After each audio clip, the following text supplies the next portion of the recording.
Ladies and gentlemen, good morning. I'm Rafita Angelina as the ambassador of Indonesia. Let me start off thanking all of the audience for your time to attend this gathering. I feel so honored that I can give this speech today. Today, I want to talk about pandemic is not an obstacle in enforcing a firm and fair law. Fair and firm law enforcement is a punishment that is in accordance with applicable legal professions. Legal justice does not only depend on the provisions of the law, but also the content of the law itself. First, during this pandemic, it's not a barrier for a country in enforcing strict and fair law, especially in our country, Indonesia. As we know, that the number of daily cases of COVID-19 continues to decline so that it does not become an obstacle for our country, which is a state of law.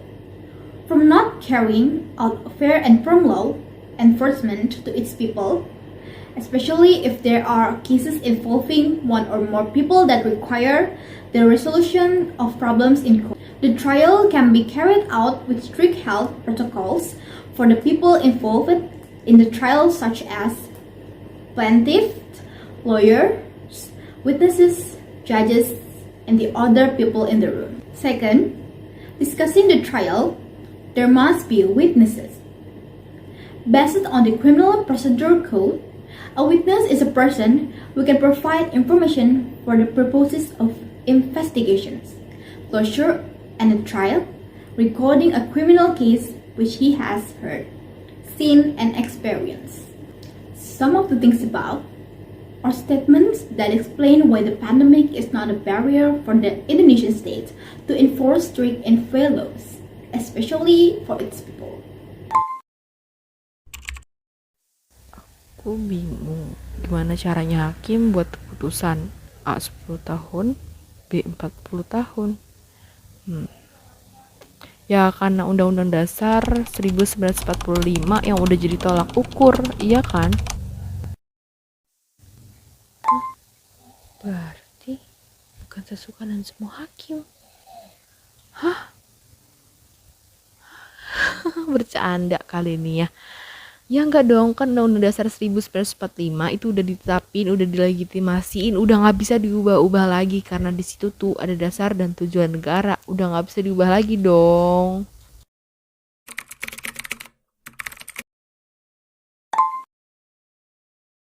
Halo sobat-sobat Tegar, hari ini kita bertemu lagi di Talk. Sudah lama ya tidak bertemu dengan Sobat Tegar, tampaknya sekarang jadi tambah cantik, jadi tambah ganteng nih pasti.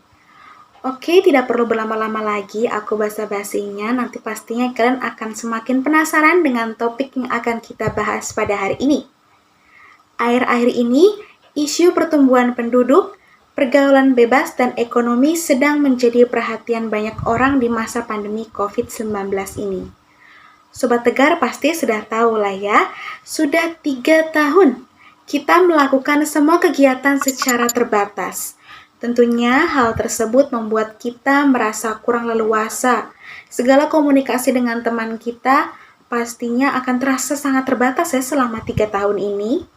Dan topik obrolan episode pada hari ini adalah pergaulan kita di masa pandemi. Dari berita-berita yang sudah aku baca, ada banyak sekali berita yang menunjukkan bahwa angka pergaulan bebas meningkat pada masa pandemi ini. Dan sebagian besar yang terlibat pada pergaulan bebas ini adalah remaja yang merupakan bibit bangsa.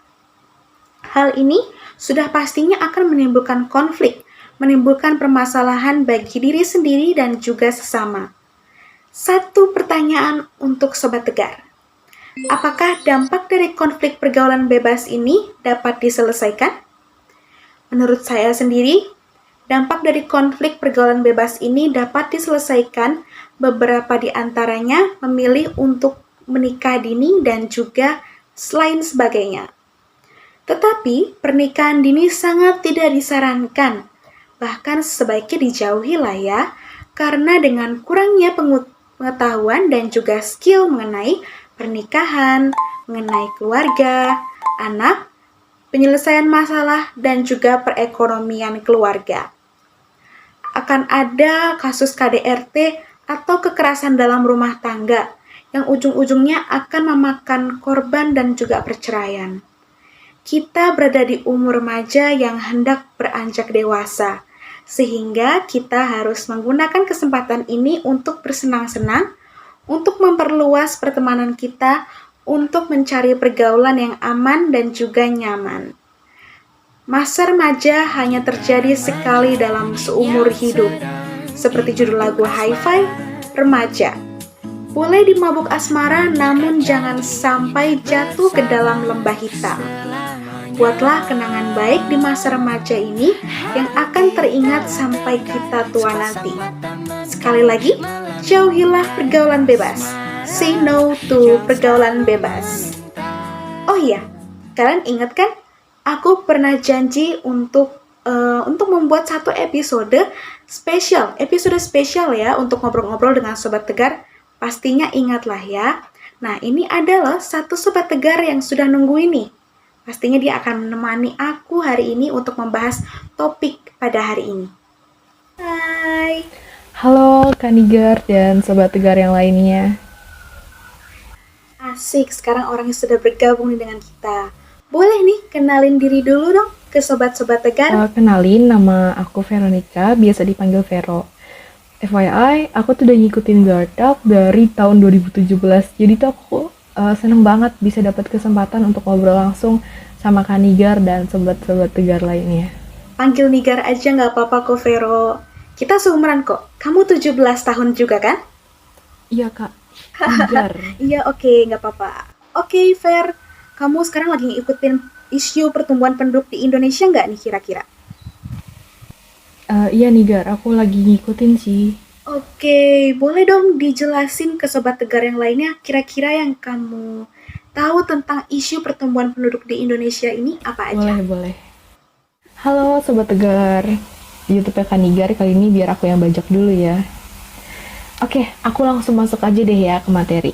Seperti yang udah dijelasin sama Kak Nigar tadi, tentang isu pergaulan bebas dan dampaknya, tapi tahu nggak sih Kak, ternyata pergaulan bebas ini udah menjadi salah satu penyebab kenapa Indonesia menjadi negara padat penduduk. Pertumbuhan penduduk di Indonesia pada masa COVID-19 tidak menunjukkan pengurangan. Walaupun pandemi COVID-19 ini sudah merenggut sebanyak 144.000 jiwa dan 270 juta jiwa, dilansir dari data pemerintah per 24 Januari 2022. Hal ini dikarenakan jumlah penduduk di Indonesia yang membludak semenjak masa penjelajahan Belanda, jadi itu udah lama banget ini. Lalu pada Orde Baru, tepatnya pada tahun 1968, dibuatlah program KB atau Keluarga Berencana, yang secara resmi dimasukkan ke dalam Pelita 1 pada tahun 1969. Namun, program ini dapat dikatakan kurang berhasil, karena pada periode 1971 sampai dengan 1980, pertumbuhan penduduk di Indonesia malah mengalami kenaikan sebanyak 2,32%. Keberhasilan program KB ini baru dapat dilihat nih Kak pada periode 1980 sampai dengan 1990, karena pertumbuhan penduduk di Indonesia berkurang menjadi 1,98%.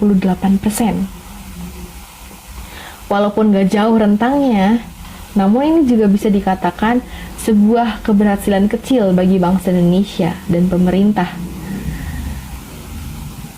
Menurut aku sendiri sih ya, pertumbuhan penduduk yang terus melaju tanpa diikuti pendidikan atau peningkatan kualitas diri dan karakter akan sangat berbahaya bagi masa depan bangsa. Dan pembangunan ekonomi dan infrastruktur akan tersendat akibat pembeludakan penduduk yang akan akhirnya menjadi beban pembangunan negara. Jadi, Kak Nigar dan Sobat Tegar lainnya, bukannya ini udah saatnya bagi kita untuk menghentikan opini banyak anak banyak rezeki. Aku setuju banget Sama yang kakak bilang di awal, bahwa dampak dari seks bebas itu berbahaya. Entah buat diri sendiri, keluarga, masyarakat. Tapi bagaimanapun, jika banyak orang, banyak remaja yang melakukan seks bebas, maka akan muncul keluarga baru yang tidak siap secara ekonomi dan mental, yang akhirnya akan berbahaya bagi negara. Karena muncul tambahan beban baru. Ini keren banget ya penjelasannya. Oh iya Vero, kira-kira kamu ada pesan tidak untuk teman-teman di luar sana?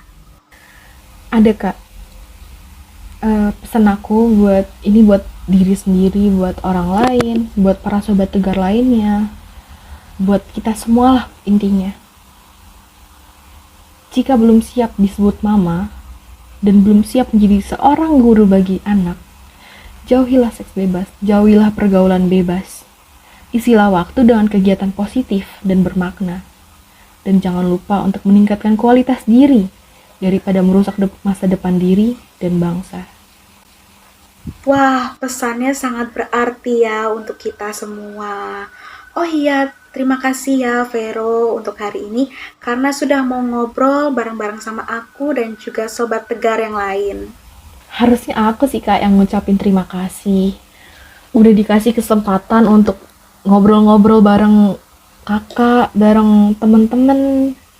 Ini bener-bener kesempatan yang jarang bisa aku dapetin sih.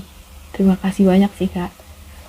Dan terima kasih banyak juga buat sobat tegar di luar sana. Haha, oke. Gak kerasa ya, waktu sudah berjalan cepat sekali. Dan video hari ini cukup sampai di sini saja. Jadi terima kasih untuk semuanya yang sudah menonton video ini. See you all next time. Kalau kamu suka video ini, jangan lupa di like dan juga jangan lupa di subscribe. Oke. Sampai bertemu di episode selanjutnya. Bye-bye.